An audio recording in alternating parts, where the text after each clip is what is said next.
I was in 4th grade, and I was misbehaving. I don't remember what the specifics were, but I was being a bad apple. Yes, Debbie, yes, I know. I see you were shaking your head there, but I had to go to the principal's office on account of whatever my bad behavior was, and I actually can't remember it to this day, but I do remember going to the principal's office. And with that, Mr. Hilborn was there, and he had a paddle that was about the size of Wyoming, okay? And in fact, it had holes in it. I don't know if the holes were supposed to increase the pain or exactly what the purpose of those were, but I still remember. And now I'm explaining in this story, not advocating, okay? But Mr. Hilborn had me bend over, and he inflicted a fair amount of pain on my backside. And I can't say to this day exactly how hard he spanked me really, but I can say that it was traumatic enough that I remember it very vividly. And furthermore, I remember that the paddle cracked. And I was so pleased. It was like bragging rights, okay? And here's the question I've often asked myself, and I've often wondered, did he take pleasure in paddling me? Did he take delight in smacking me good? Was Mr. Hilborn like my cousin Lee, who used to grind my face into the ground because he was 3 years older and bigger and stronger and just flat out meaner? You know, as a 4th grader, I really can't say. I just don't know. I do know, though, that I developed a rapport with Mr. Hilborn over the course of that year, and as a 5th grader, along with one other girl, I was chosen to take the day off school, and Mr. Hilborn took us in his station wagon to Cedar Point and to the famous amusement park about 3 hours from where I grew up. Mr. Hilborn was to me an unpredictable mixture of judgment and mercy. And I received both from him. Doesn't life seem like a mixture of judgment and mercy? Is it because God is a mix of judgment and mercy? In some ways, I cannot explain the ways of God any more than as a 4th grader, I understood Mr. Hilborn and his paddle. If I take Mr. Hilborn with the very best of intentions, as I probably should as the principal of the school, I might suggest this, that what seemed awful was intended for good. It seems to me that this is close to the biblical story that God has given us. This understanding that what sometimes seems awful was intended for good syncs very well with the Bible itself. You see, in the book of Lamentations, it describes a people absolutely and completely devastated by the Babylonians. I shared that last week. In the midst of that, the prophet Jeremiah, presumably wrote the book of Lamentations, feels awful. He sees his beloved city reduced to rubble. And here in chapter 3 of the book of Lamentations, that Melissa read a section of that earlier, and then Steve read a section from chapter 3, it is autobiographical, meaning Jeremiah is pouring out his heart. He's crying. And if you want to follow along, and you've got your phone there, or you've got a Bible, read with me just a few verses from Lamentations 3. And I'm not going to put all these on the screen, so I want you to listen or follow, because I want you to hear this poetic cry from the heart of Jeremiah. He says in 3:1, I am the man who has seen affliction by the rod of his wrath. Whose wrath? Whose rod?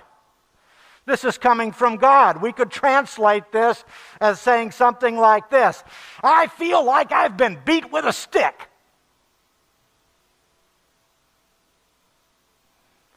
He felt at that moment that God was his enemy. He goes on to say in verse 2, he has driven me away and made me walk in darkness rather than light. In other words, he's driven me to the darkness.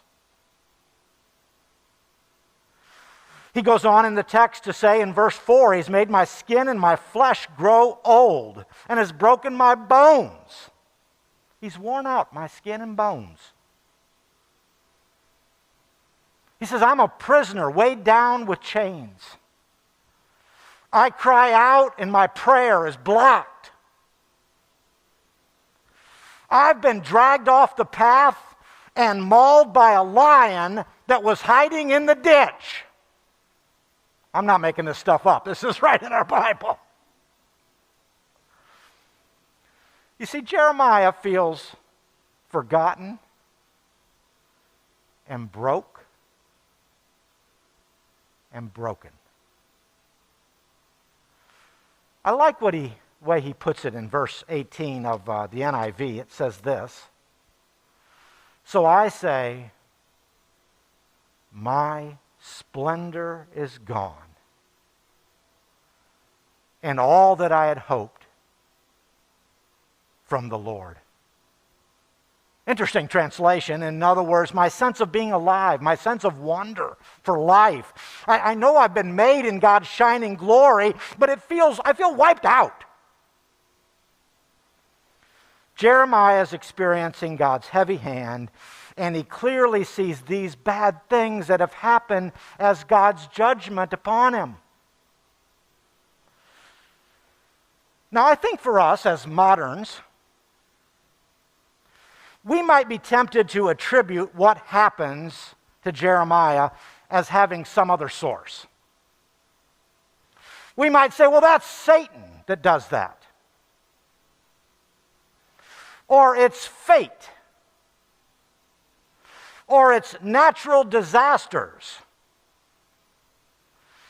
And I think at times we do this to somehow make God more reasonable and put him in a better and more favorable light, don't we?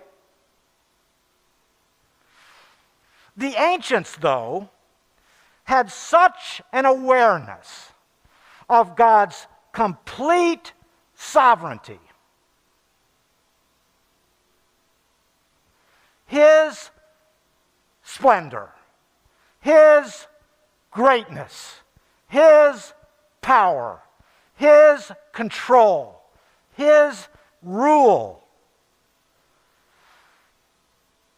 that Jeremiah goes to God as the cause.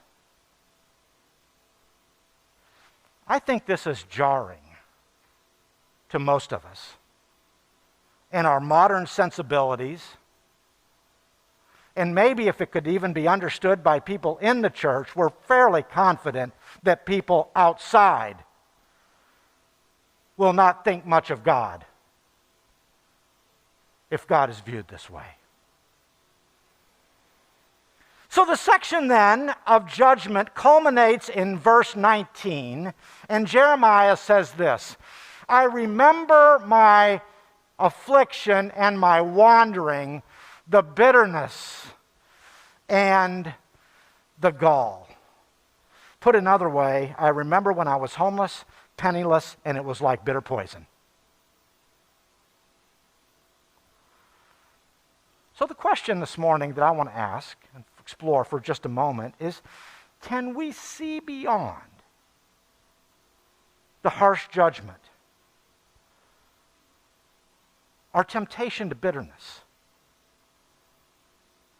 the devastating loss that we sometimes feel?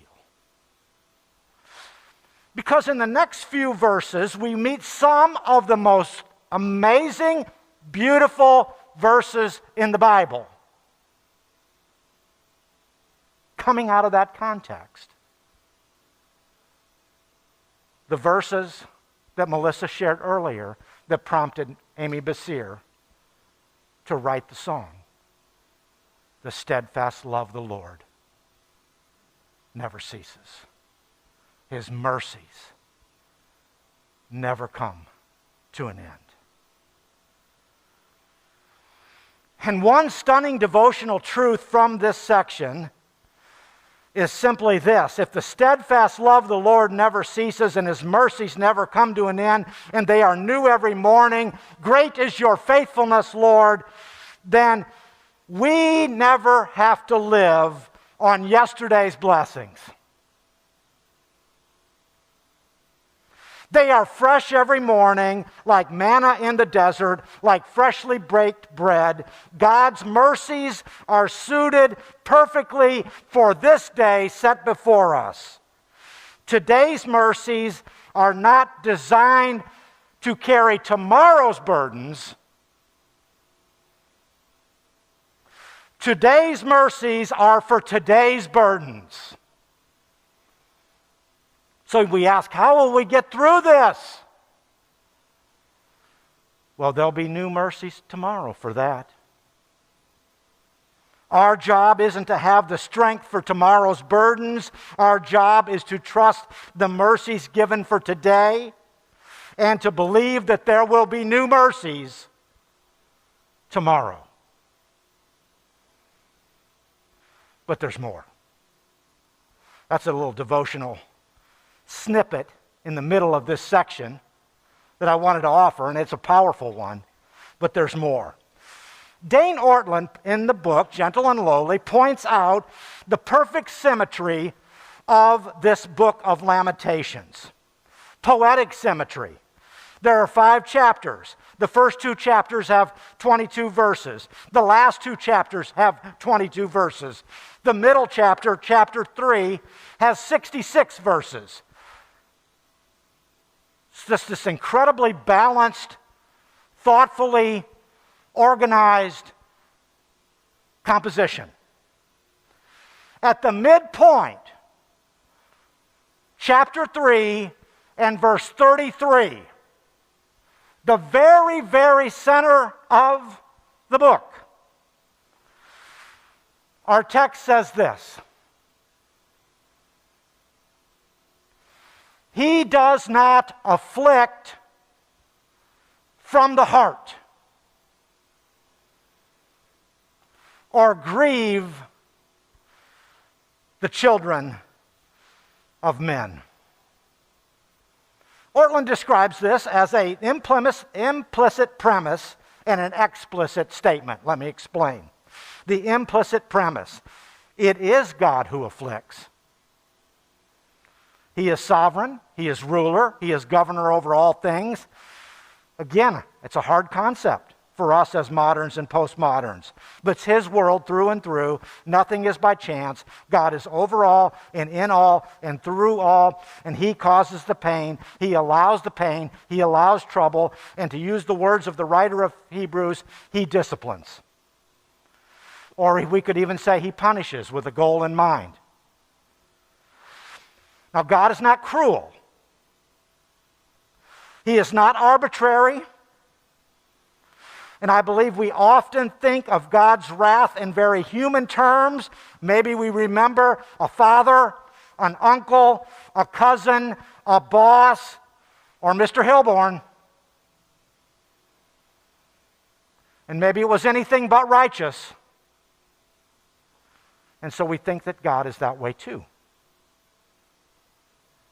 But God's wrath, His righteous anger, to ignore or gloss over the wrath of God is not a good idea.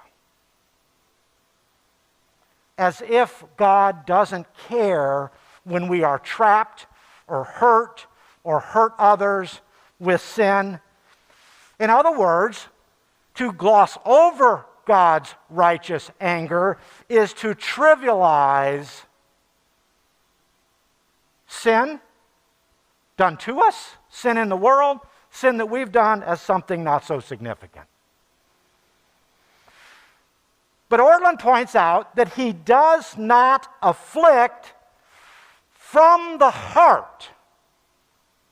And this is what I want you to see, and this is the explicit statement. In other words, his judgment is not from the heart. He doesn't judge, in other words, willingly or eagerly. He doesn't do it gleefully. It's not who he is in the deepest part of his being. It is not what is most central to God. Let me put it this way. Even when he wounds us, he seeks our highest good. Now, maybe it takes a lifetime to grow in learning that lesson and trusting God to that level. God does punish, but always for the purpose of restoration and healing. Any act of justice on the part of God is for a higher end and a higher goal.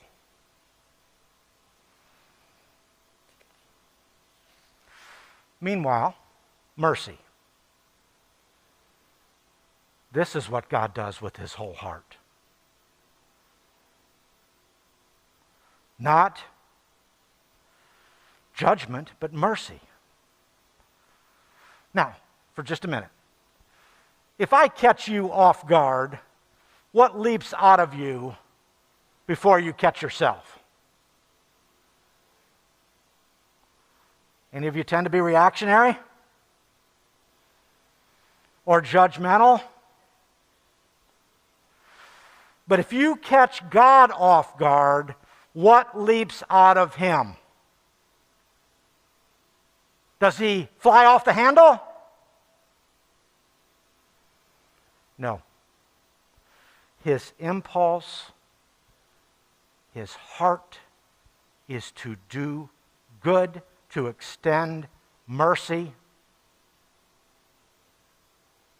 And this is so critical that we don't see God through the lens of other human beings. Aren't you glad that you are judged by God and not by human beings? See, I think I've often used the illustration of that God is like an airplane. Something like this. The plane has two wings.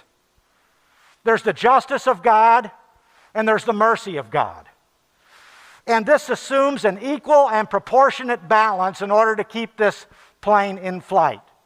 And both of those truly are parts of God's character and attributes of God, but I believe it's a bad analogy.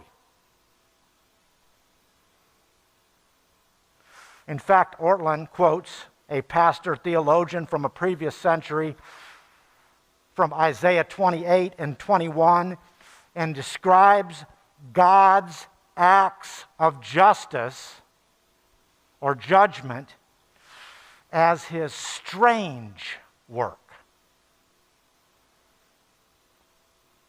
You might jot that down and go look at that verse later.